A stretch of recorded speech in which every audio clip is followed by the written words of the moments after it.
समस्त युवा शिक्षक साथियों, आप सभी लोगों को दिल से नमस्कार। दोस्तों, GFMS पोर्टल पर बहुत बड़ी अपडेट है।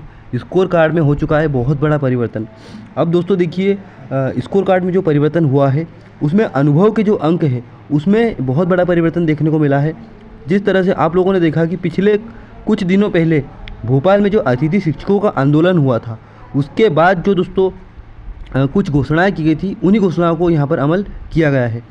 आप लोग देख सकते हो, जो एक्सपीरियंस के पहले अंक थे वे 4 अंक ही थे, लेकिन अब जो अधिकतम अंक हैं उन्हें 50 अंक तक दिया गया है और प्रतिवर्ष के अनुसार 10 अंक दिए गए। यहाँ पर एक कैंडिडेट के अंक है 20 अंक, यानी कि इन्हें 2 वर्ष के 20 अंक मिले हैं।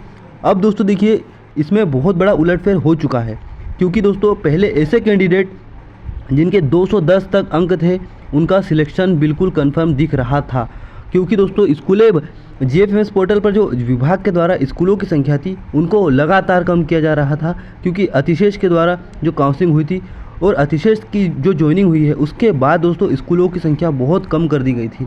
लेकिन दोस्तों अब बहुत बड़ा उलटफेर हो चुका है। जो 210 अंक तक के कैंडिडेट थे उनको लग रहा था कि उनका सिलेक्शन बिल्कुल होना ही होना है, लेकिन जो उलटफेर हुआ है उसने सभी के स्कोर कार्ड में बहुत बड़ा परिवर्तन लाके रख दिया है।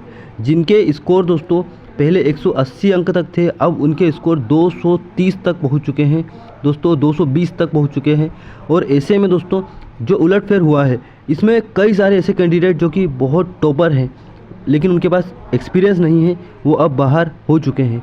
किसी के 90% भी है, किसी के 95% भी है दोस्तों, लेकिन वह भी बिना एक्सपीरियंस के बाहर ही रहेगा, क्योंकि उसके चांसेस बहुत ज़्यादा बाहर रहने के बन चुके हैं। दोस्तों GFMS पोर्टल पर जो अपडेट हुई है इसका परिणाम आप लोगों की मेरिट लिस्ट पर बिल्कुल सीधा सीधा देखने को मिलेगा। और ऐसे कैंडिडेट जो कि अनुभवी है, जिनके 5 अंक वर्ष तक के अनुभव है, अब ये मान के चलिए कि उन लोगों का सिलेक्शन होना कन्फर्म है। दोस्तों अगर किसी कैंडिडेट के 60% भी है तो DLED के साथ या BEd के साथ उसका स्कोर 160 तक होता है। अगर वह टेट क्वालिफाई भी है तो उसका स्कोर 190 तक हो जाता है। और अगर उसके पास अधिकतम 5 वर्ष का अनुभव है तो दोस्तों उसका स्कोर ऐसी सिचुएशन में 240 तक पहुंच रहा है।